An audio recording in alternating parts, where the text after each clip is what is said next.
everyone. I'm Christine Tulley, President and Executive Writing Coach at Defend, Publish, and Lead. And welcome to episode 280 interview with Dr. Gregory Lewbart about textbook authoring and the TAA Institute.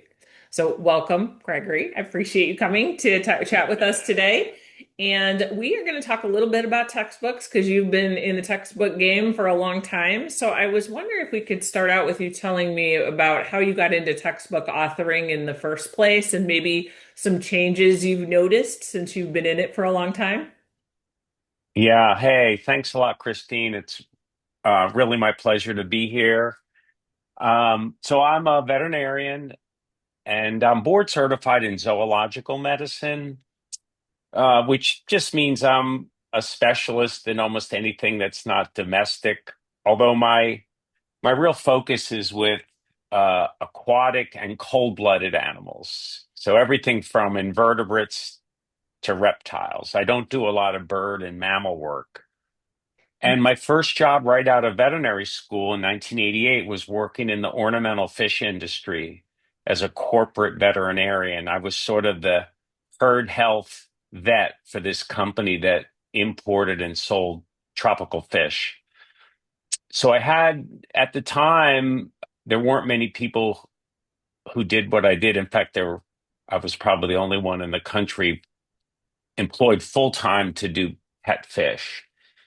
And then in 1992, I joined the faculty at NC State in Raleigh, North Carolina, and I started seeing pet fish patients and accumulating a pretty good amount of information. And a mentor and colleague and good friend of mine named Frederick Fry had edited a book on reptile and amphibian cases, clinical cases, called a self-assessment color review. And he talked to his publisher and said, "Hey, I know this young guy's doing fish. I think he could put together a book on a couple hundred fish cases." And that's how I got into it. It was a colleague who introduced me to the idea, and then a publisher asked me to put together a proposal. And then that book came out in 1998, and it's currently I'm co-editing the third volume of that book current right now. It should be out in Mhm. 2027, and I think that almost 30 years ago really gave me the experience and confidence to pursue um, some other ideas and other passions in the textbook realm. Awesome. Yeah, no, that's quite a journey. You've been in it for a long time. So for those of you on YouTube, you can actually see that we have Greg's page up for an institute that he's going to do, and we'll talk about next. But for anybody that wants to check that out, they can see all the different, textbooks that have been out there, and there's quite a variety. So I would love to hear about what you're going to do at the Summer Institute for TAA, since you'll be doing one of the learning labs all about the textbook author's journey and how to just develop an idea and propose it to a publisher and publish it. What are some things that attendees can figure out, when they're working with you, or what are some things that you'll be sharing with them? Yeah, for sure. I'm excited to do it. I guess I want to share some of my experiences and help the attendees maybe avoid some of the challenges or pitfalls. I think when you go into this, and um, what I do, we call them contributed works. So on the page, there's a couple books that are actually novels I wrote. They're up there, but that's sort Oh, of that's so fun. a different part of my writing. I've moved away from that. I really like the scientific writing and also the editing. And so in a book on fish or invertebrates, um, there's a lot of taxa. There's about 34,000 species of fish and millions of invertebrates. So no one person will be, let's call it, an expert in any one area. So I have someone who, for the invertebrate medicine book, I have someone who specializes in octopus and squid and cuttlefish, and someone else corals, and someone else spiders. And I have about 40 contributors. And so with the contributed work, I sort of want to, my plan will be to share the idea of first, how do you come up with your book proposal? How do you do the outline? How do you identify a publisher? For me, at universities, at least we were talking, Christine, how things have changed. 20 years ago, 25 years ago, accessions editors would come to the university. You'd get an email or a phone call. Hey, I'm going to be here. I'd like to meet with you and see if you have any textbook ideas or where are there gaps in the Hmm. published literature? Where would a textbook have a home? And that's what happened. I actually, this is kind of funny, and I talk about this. I proposed an invertebrate medicine textbook to Saunders, which is now Elsevier, in 1993 when I was a brand new assistant professor. And what inspired me to do that was a man named Robert Barnes who taught me in college invertebrate zoology. And that single individual, I've had many, many amazing mentors, including my own parents.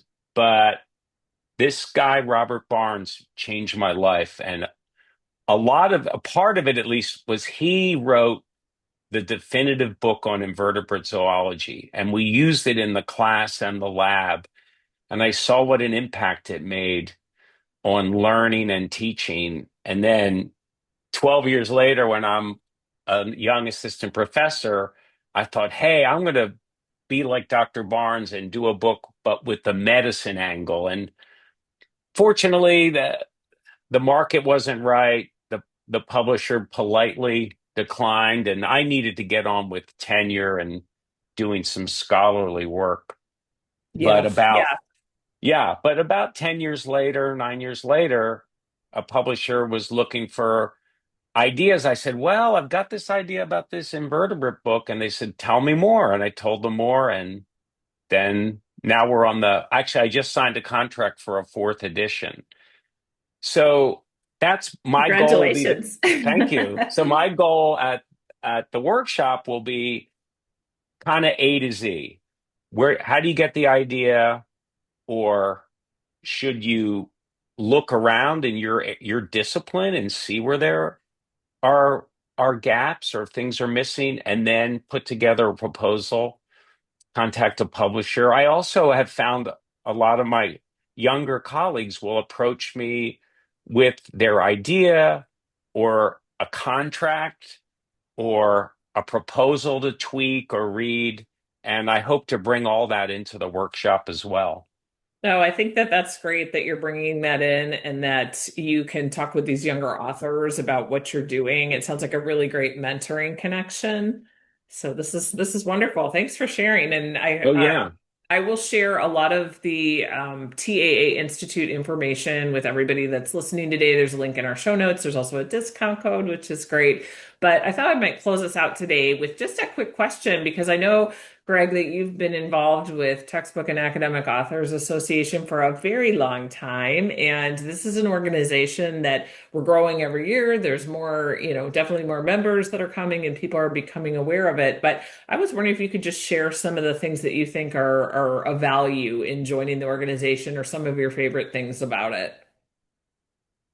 Yeah, it's just been wonderful. I think I found the TAA by doing an internet search in 2005, so 21 years ago. And I think it was the Texty Award that brought me to the TAA. I was looking around to see if there were awards for textbooks. I was pretty proud of my first one and That's great. found this organization and contacted them and I submitted my book and it won a Texty. And I thought that was pretty cool. And I went to the conference. It was in New York, upstate New York. And, got to meet a lot of other authors, met Kim Pollack, who's Yep, she's our fantastic. executive director. Yes. Yeah. So that was 2006. So 20 years ago, almost to the month. I think it was June. And I've been involved ever since. I've submitted other books and won a couple of other awards. And I try to I give back by reviewing books for the TAA. I think that's only fair, and it actually I learn a lot doing that. I see how much work people put into their own books, and I get ideas from that. And I think it's just a really fulfilling process. And I think the one other thing I will share with the attendees is that, especially if you're working on a contributed book, is that the book is your baby and maybe your co-editor or editors, but your contributors have a lot of other demands on their time. They do. Um, and it might be a it's on their list and it may be a priority, but it may not be the top priority. And I think it's important to remember that. And if someone can't quite make a deadline and flex as much as you can, it's also important to identify people that you can count on and meet deadlines. And I've had many good friends say no when I ask them, and I'd rather have a contributor say no up front Hmm. than leave you hanging and you've got 3 months to deadline and you have to find an author. That's happened to me. So just Yeah, these that's little fair. tips. All and the final thing I'm going to share with people is I really try to communicate individually with my authors. I might send out blanket emails when the book's going to publish or something about discounts or complimentary copies. But when it comes to particulars about their chapter, I like to do one-on-one because I think it's more likely they'll pay attention to that correspondence. Hmm. Yeah, these are great tips. These are great tips. Yeah. 'Cause And I really, look for forward to anybody, sharing those. Yeah. I love it. And, this is stuff that somebody that's doing an edited collection can benefit from too. Because even though this is not necessarily what edited collections do, I think a lot of the tips about communicating with your contributors and people like that, it's a really, I think it's a good way to think about it with that personal touch. Yeah, so we appreciate your time today. Yeah. You know us all about the Institute and what you're going to do there, and some of these tips about doing textbook authoring for over a long career. So this is great. I would just throw out one last thing. Is there any like quick time management tip you could throw out for anybody thinking about doing a textbook, since everybody thinks they take so much time? Is there any like kind of single saving strategy you might want to raise? Yeah. That's a great question. I'm I'm sort of like a picker. So I don't need 4 hours or even an hour to be productive. Hmm. I might be in an airport, I might be on a plane, and I just pick a chunk of something to do. Is it a chapter I need to write? Okay, let's do this one section. Maybe it takes an hour.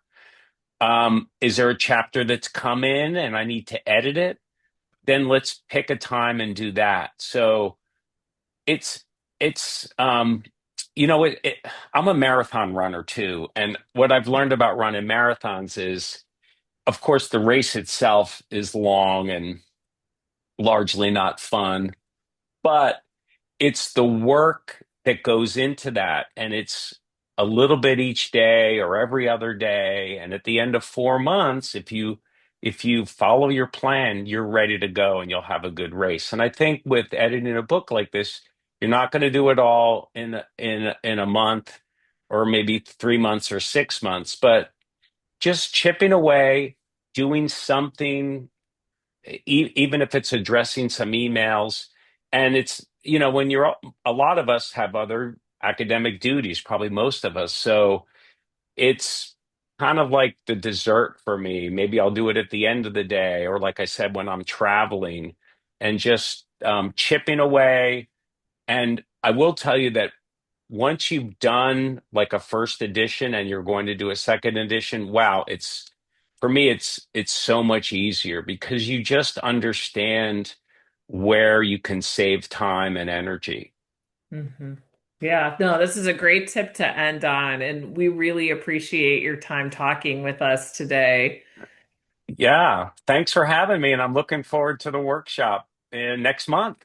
Yep, it's coming up, everybody. So I will put the a discount code and the link to register for the Institute in our show notes. And happy writing this week.